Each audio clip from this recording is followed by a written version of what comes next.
We're spending the next 5 days turning these 4 base plates into this LEGO Star Wars MOC, filled with your favourite characters, a huge battle and much more. But unfortunately we're not quite there yet. In fact, we haven't even planned it, so let's go and do that. Okay, so you know we've got 5 days and 4 base plates to build it on, but what are we actually going to build? Let me explain. So, the 4 base plates will be split into thirds. In the first third will be the ocean. There will also be 2 small islands in each corner of the MOC, and you can expect to see the main droid attack force coming through here. In the middle third will be the beach and foliage. In this area there will be some clone troopers and a mud pathway that leads up to the base, which of course would be in the third and final third.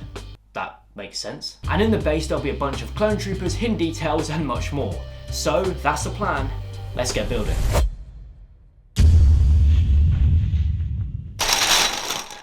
We began by placing Technic bricks around the edge of the MOC and used 2x6 pieces as filler brick.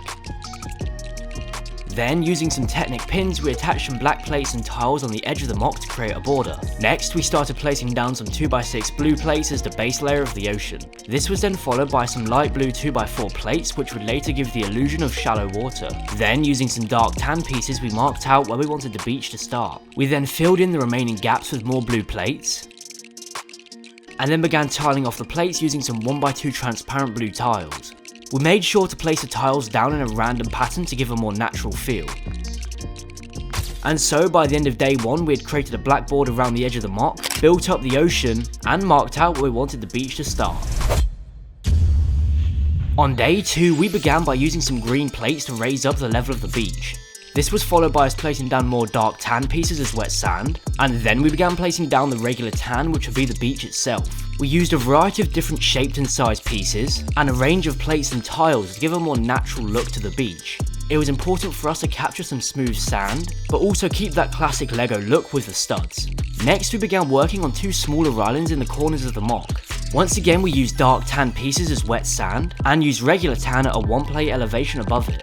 We ensured to keep the same theme of random plates and tiles from the main beach. And by the end of day 2 we had created some islands, and a beachfront for the clone base. It's now day 3 and we've got to build a lot of foliage. But first we've got to create a surface to work on. We began by using 2x6 plates and a lattice to raise the level of the build by 2 plates, and then used some larger plates to cover it up. With that done, we then placed down some green plates as the forest floor, but made sure to leave room for where the base would go later on. We then began placing in the foliage. We wanted to capture a somewhat gradual change from beach to forest, so we made it less dense at the front and increased the density as we moved further back. We also incorporated a bush design using several different plant pieces to add a level of randomness to the forest floor. The foliage would stretch all the way to the back of the MOC and around the edge of the clone base.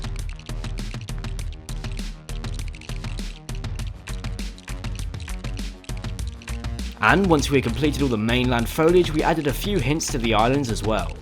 And by the end of day 3 we had a nice forest floor, and the islands had a bit of colour on them too. Now it's day 4 and it's time to build the base.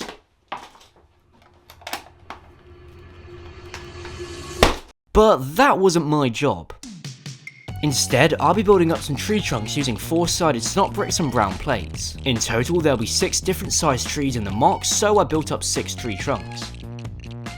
Meanwhile, Levram was building up the exterior of the base. The walls were made using the snot technique, allowing more detail to be added to the sides. And the predominant colour of the base was dark grey with hints of light bluish grey in there as well. After completing my tree trunks, I then began tiling the inside of the base. I marked out a road that would lead straight out of the base onto the beachfront, and used some dark yellow 2x4 tiles as road markings. I then built up some barriers which would stretch down the side of the road, and tiled off different areas to each side. Levram then placed in the front wall designs which were symmetrical on each side, and I placed my 6 tree trunks into the foliage.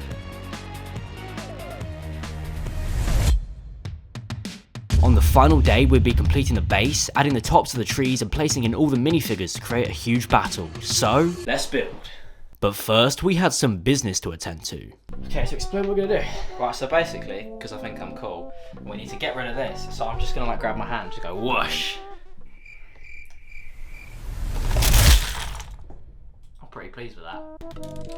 It was a great success. Anyway, with that out of the way, I began creating the tops of the trees. I used a bunch of large flat bush pieces and attached leaf pieces around the edge to create the treetops. I then filled in the empty space that Levram cleared out for us with some brown pieces that would be a mud pathway to the beach. And with that, it was time to place in the minifigs.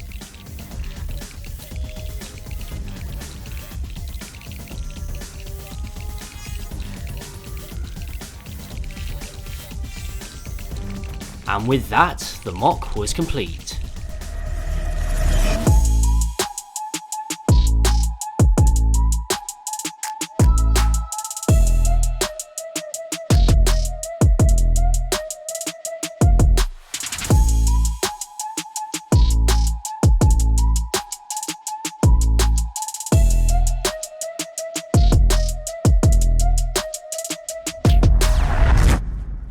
Alright, the mock's done, let's take a look at all the details. Base, with clones, and a speeder. Trees, and more trees. Foliage, and more clones. Beach, swamp speeder, battle droids, AATs, and battle droids underwater. Oh, and don't forget Captain Rex. Complete. And so that's how we spent 5 days of our life building this LEGO Star Wars mock. Subscribe and comment down below what we should build on these 4 raid base plates next time, and... hold on. Where's it gone?